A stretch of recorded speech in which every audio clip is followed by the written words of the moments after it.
So I recently bought a kayak. I have been looking for about 7 or 8 months at what kayak I wanted to buy.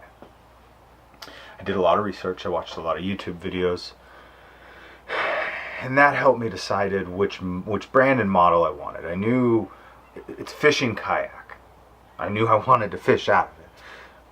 Sit on top kayaks are more for people like me because of what I'm fishing. Sit inside kayaks might be more for you. The cool thing is you can do a lot of, I've done some modifications to my boat already, and you can do a lot of them to sit inside kayaks as well.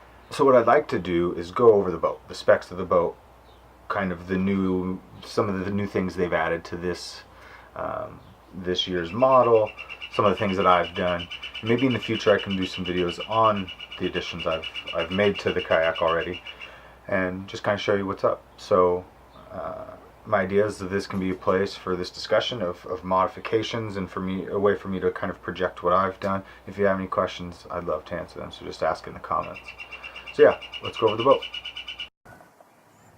So this here is the Jackson Cuda 12. Typical for the Cuda models, you have a rod tip holder in front, which is removable. You can see.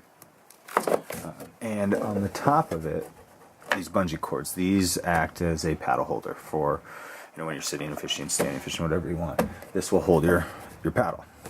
This here is just for, this is how I tie it down on my car. The one qualm I have about these kayaks is there's not really good anchor point in the front and the back to anchor your kayak down. So you end up putting some stress on these points here. So far it hasn't seemed to be an issue, but that's just the one thing I would change about this boat. Some molded in handles maybe, or something. Standard on most of these, on these Jackson Cudas as well, is the latch lid. Some of the new models of Jackson kayak have a lever lock sort of latch that's kind of a plastic lid that opens now, but this has been on the Jackson Cuda models as far as I know forever. Stand-up assist strap. The center console, I really like this center console. It allows a lot of access, a lot of good storage inside. The one thing I added one of the things I added to the center console is this cutting board. I found this at Walmart for about $6. I cut it to the shape. This is kind of inset here, so I cut it to the shape and just riveted it in. Everything that I've attached to this kayak so far has been with rivets. Gone well.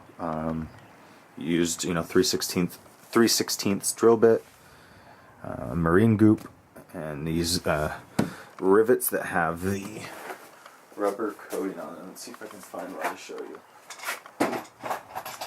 I've been using these rivets here. You can see that. 3/16, and they have this rubber. They're tri-grip. Find them on Amazon. Come in like 20 a piece, or 20 per pack. They're like $10 or something. So that's what I've used on all of the accessories so far. I've got some lighting I'm going to do that I may use different size rivets, because that's what it calls for. Back to the console. The console is somewhat flimsy, and this really gives it some good rigidity. Cutting point. I fish with a lot of worms. I can't use live fish bait like minnows in a lot of lakes around here, and so I'll have to cut their heads off. So I can do that here. I mounted my fish finder. It's a Lowrance Elite 3X, just kind of their low-grade model, using the ram mount, and I bought this screw-on point. There's also a circular inset here that this fits perfectly in, and I mounted it. I just, again, riveted it in and mounted it here with the Elite Series mounting system. I wasn't sure if that was going to fit mine, because it really said the Elite 4 and 5, but all the Elite are the same, so it does fit. Before we go into the console, I will add that this comes with two, I'd say probably 24 inch tracks on the console itself. The lighting's not great, so I hope you can see that okay. But it's on both sides, here and here. The boat also comes with this rod holder,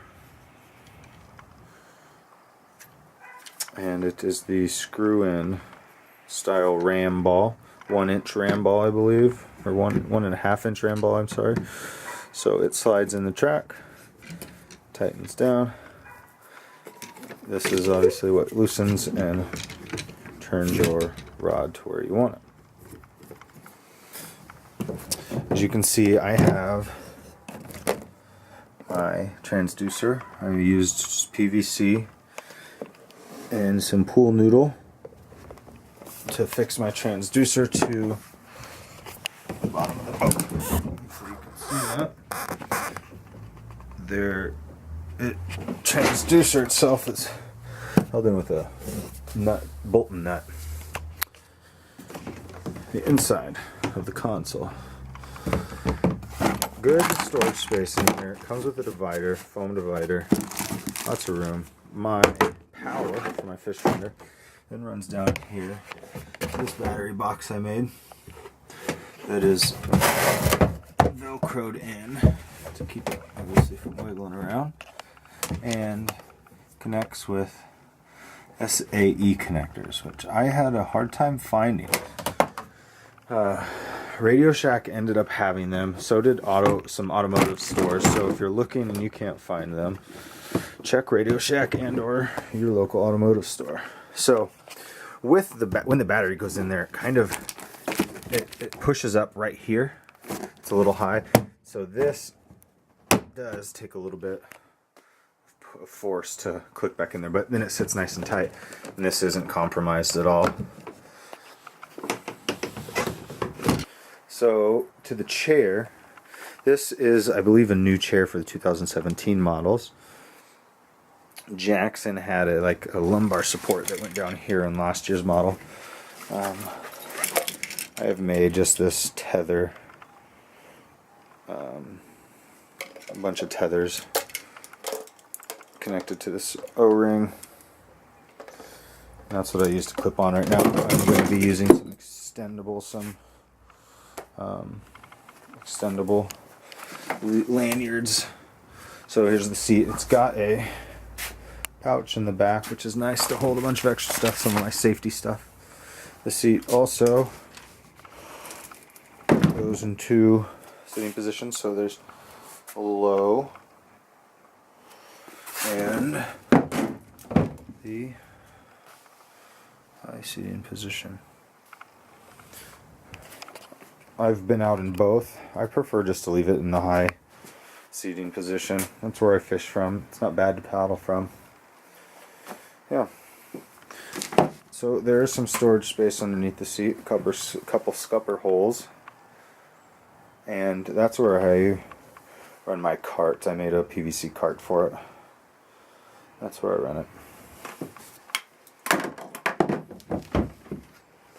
Moving on to the back stern well. Tank well. It's pretty big. There's a lot of room in this. I like it. There's also these sections that divide for your Plano tackle boxes that strap in up over here and onto these J hooks. Very nifty. That's on both sides. This is obviously something I made myself. Another easy project for anybody to do. Then you have your back hatch, which is similar to the front. I have put an anchor trolley system on my boat. I was able to tie on the pulleys, which was good that I didn't have to drill any more holes. I put some felt here just as a sound dampener. And I run it along the side just like you would an anchor trolley. And I just use a figure 9 clip right here to cinch it down so that it doesn't go anywhere. And it works out really well. I also have it to where I can tighten the anchor trolley. If I can show you here, this will tighten so that the anchor trolley gets tighter, and loosen so it gets looser. Sometimes it's easier to maneuver if it's not so tight, and sometimes it's a pain in the butt if it's really loose and flapping around. That's what she said. Okay, so there you have it. that's the boat. That's the kayak, the Jackson Cuda 12. So far, it's been good to me. I don't anticipate any problems. You know, do your research when you want. You know, I think if you're watching this video, then you've probably gone through a lot of other videos just to see this. And so, keep doing your research. Know exactly what you want to do to your boat before you get it. I mean, I kind of was in a rush at the beginning. I almost bought like a $500 or $600 kayak that I look at now, and I'm just so thankful that I didn't waste my money on that. And it's not that those aren't good kayaks, they are, but for what I want to do with it, I'm going to need to be able to beat it up. And so I needed to save a little bit more money, so I needed to wait a little bit more time to save that money, and I used that time to research. And so keep reading, keep watching these videos, and keep talking to people that know about what you want to do, whether it's with this kind of fishing or a different kind of fishing or anything. Just talk to people and learn as much as you can about it. That is no different than what I did here, and I'm very thankful that I spent that time talking to people that knew things that I didn't know, and listening to people who knew things that I didn't know. So take your time, know what you want to do to your boat. It's not always about the decision that you make, but how you make that decision. Just do your research, and you won't regret it, even though you put all the work into it. Thank you so much for watching. If you got to the end of this video, you listened to me rant about my obsession here. So thank you. I appreciate it. You can do all of this. Give me a thumbs up. Send me a comment. Ask any questions. I'd love to help if I can. It's very, very simple stuff. Very simple stuff. You can do all of this. I have very little experience in these kind of things. Give me a thumbs up. I would appreciate it. And we will catch you later, bug eaters.